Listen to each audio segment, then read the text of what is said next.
Hi friends, welcome to blueberries kitchen. Blueberries கிச்சனில் இன்றைக்கி நம்ம பார்க்க போகிறது என்னென்னா மீன் பொள்ளிச்சது தாங்க. அதுவும் கறி மீன் யூஸ் பண்ணி தான் இன்றைக்கி நம்ம இந்த ரெசிபியை பண்ண போகிறோம். இப்போ வாங்க நம்ம வீடியோக்குள்ளே போகலாம். வீடியோக்குள்ளே போகிறதுக்கு முன்னாடி இப்போ தான் நீங்கள் ப்ளூபெரிஸ் கிச்சனை முறையாக பார்க்குறீங்கன்னா மறக்காமல் சப்ஸ்கிரைப் பண்ணிக்கோங்க. பக்கத்தில் இருக்கிற பெல் ஐக்கானையும் ப்ரெஸ் பண்ணிக்கோங்க. அப்படின்னா தான் நான் புதுசாக வீடியோ போட்டால் என்னோடய வீடியோவோட நோட்டிஃபிகேஷன் உங்களுக்கு வரும். நீங்கள் மறக்காமல் பார்க்கலாம். இப்போ வாங்க நம்ம ரெசிபிக்குள்ளே போகலாம். இன்றைக்கி நான் மீன் பொள்ளிச்சது பண்ணுறதுக்காக கறி மீன் தாங்க எடுத்திருக்கேன். அதுவும் முழுசாக க்ளீன் பண்ணி தான் நான் எடுத்திருக்கேன். க்ளீன் பண்ணி இந்த மாதிரி நடுவில் இந்த மாதிரி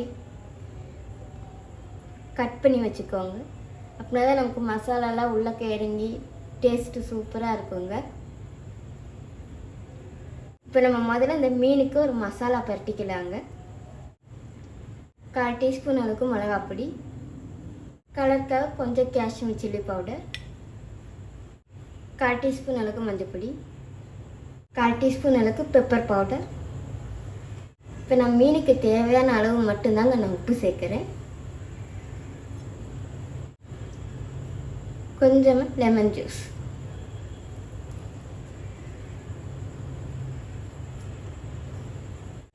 ஒரு டீஸ்பூன் அளவுக்கு எண்ணெய். இப்போ நம்ம அந்த மசாலாவை நல்லா மிக்ஸ் பண்ணி எடுத்துக்கலாங்க. கொஞ்சமாக தண்ணி சேர்த்து நம்ம மசாலா கொஞ்சம் மிக்ஸ் பண்ணி எடுத்துக்கலாங்க. உங்களுக்கு திக்காக இருக்கிற மாதிரி இருந்துச்சுன்னா இப்போ நம்ம இந்த மீனில் இந்த மசாலாவை அப்ளை பண்ணிக்கலாங்க.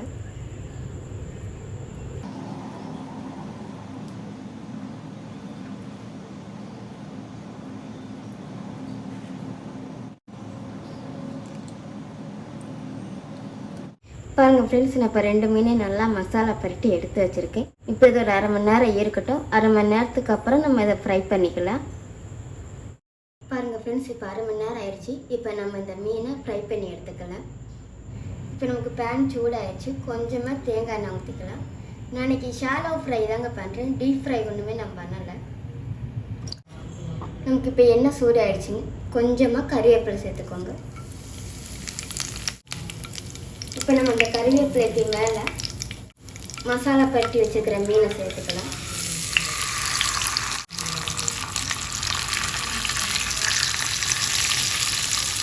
நம்ம போட்ட உடனே திருப்ப வேண்டாங்க. ஒரு 2 நிமிஷம் முடிஞ்சிட்டு நம்ம இதை திருப்பி கொடுத்துக்கலாம். இப்போ 2 நிமிஷம் ஆயிடுச்சுங்க. இப்போ நம்ம இந்த மீனை திருப்பி கொடுத்துக்கலாம்.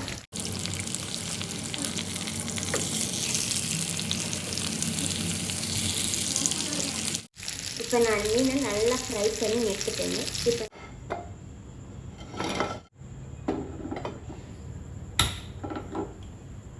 இப்போ நம்ம மசாலா ரெடி பண்ணிக்கலாங்க. இப்போ நமக்கு பேன் சூடாகிடுச்சுங்க. 2 டீஸ்பூன் அளவுக்கு தேங்காய் எண்ணெய் சேர்த்துக்கோங்க. நமக்கு இப்போ எண்ணெய் நல்லா சூடாகிடுச்சுங்க. 1/2 டீஸ்பூன் அளவுக்கு கடுகு. நமக்கு இப்போ கடுகு நல்லா பொரிஞ்சு வந்துடுச்சுங்க. 25 கிராம் அளவுக்கு சின்ன வெங்காயம் இந்த மாதிரி நிகழமாக கட் பண்ணி வச்சுருக்கு. இப்போ இந்த வெங்காயத்தை சேர்த்துக்கலாம். ஒரு பச்சை மிளகாய், கொஞ்சமாக கறிவேப்பிலை, ஒரு டீஸ்பூன் அளவுக்கு இஞ்சி பூண்டு பேஸ்ட்டு. நம்ம இப்போ வெங்காயத்தை கொஞ்சம் வதக்கி எடுத்துக்கலாங்க. ஒரு கண்ணாடி பத அளவுக்கு.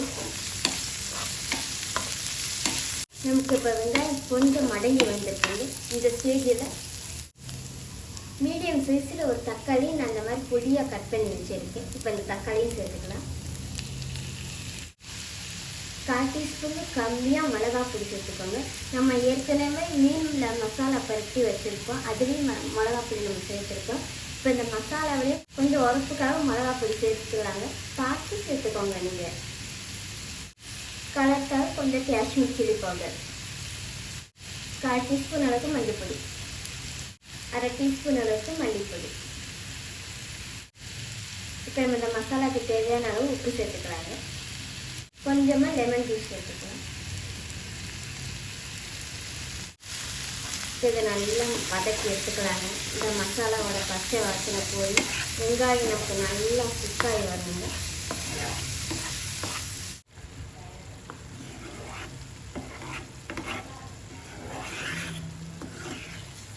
நமக்கு தக்காளி நல்லா வதங்கி மசாலாவோட பச்சை வாசனைலாம் போய் நமக்கு இப்போ இந்த மசாலா ரெடி ஆயிடுச்சு. நான் இப்போ அடுப்பை அமுத்திக்கிறேன். இப்போ நான் உங்களுக்கு இலையில எப்படி வச்சு சுட்டு எடுக்கிறதுன்னு நான் காட்டுறேன். நல்லா இந்த மாதிரி 2 பெரிய இலையை எடுத்துக்கோங்க. இப்போ நம்ம இந்த இலையை இந்த தீயில இந்த மாதிரி சுட்டு எடுத்துக்கலாங்க. நமக்கு அந்த இலையை மடக்கும் போது இலை கிழிஞ்சு போகாமல் இருக்கிறதுக்காக இந்த மாதிரி தீயில நீங்கள் இலையை இந்த மாதிரி வாட்டி எடுத்துக்கோங்க. இப்போ நம்ம இந்த சுட்டு எடுத்த இலையில கொஞ்சமாக இந்த மசாலா வச்சுக்கலாங்க. கொஞ்சமாக போதும். இப்போ இந்த மசாலாவுக்கு மேலே நம்ம ஃப்ரை பண்ண மீனை வச்சுக்கலாங்க. இப்போ மறுபடியும் இந்த மீனுக்கு மேலே நம்ம இந்த மசாலா வச்சுக்கலாம். இப்போ நம்ம கொஞ்சமாக மல்லி இலை தூவிக்கலாங்க. இப்போ நம்ம இந்த இலையை மடக்கிக்கலாங்க.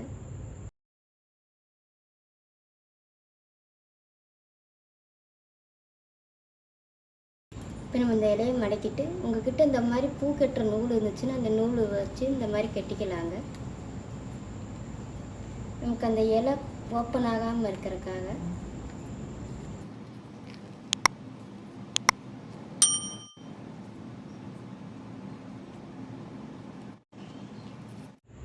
பாருங்கள் ஃப்ரெண்ட்ஸ், 2 மீனையுமே நான் இலையில் இந்த மாதிரி பொதிஞ்சு எடுத்து வச்சுருக்கேன். இப்போ இதை நம்ம தோசை தவாவில் வச்சு சுட்டு எடுத்துக்கலாம். நம்ம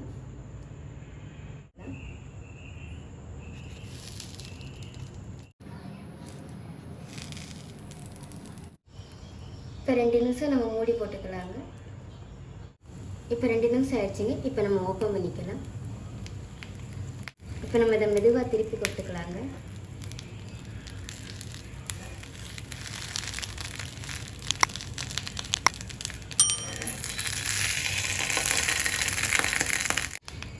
மறுபடியும் இந்த பக்கம் ஒரு 2 நிமிஷம் மூடி போட்டு குக் பண்ணிக்கலாம். இப்போ இந்த பக்கம் நமக்கு 2 நிமிஷம் நல்லா குக்காகி வந்துச்சுங்க. இப்போ நம்ம ஓப்பன் பண்ணிக்கலாம்.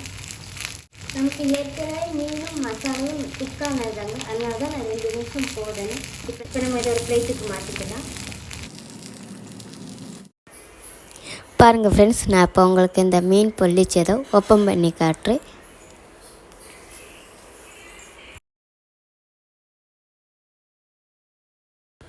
பாருங்களேன், நமக்கு அந்த மீனும் மசாலாவும் எந்த அளவுக்கு குக்காகி வந்திருக்குன்னு.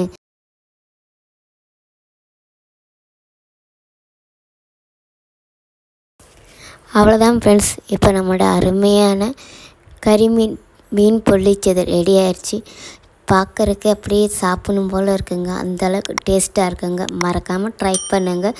அப்படியே ப்ளூபெர்ரி கிச்சனையும் சப்ஸ்கிரைப் பண்ணிக்கோங்க. தேங்க்யூ.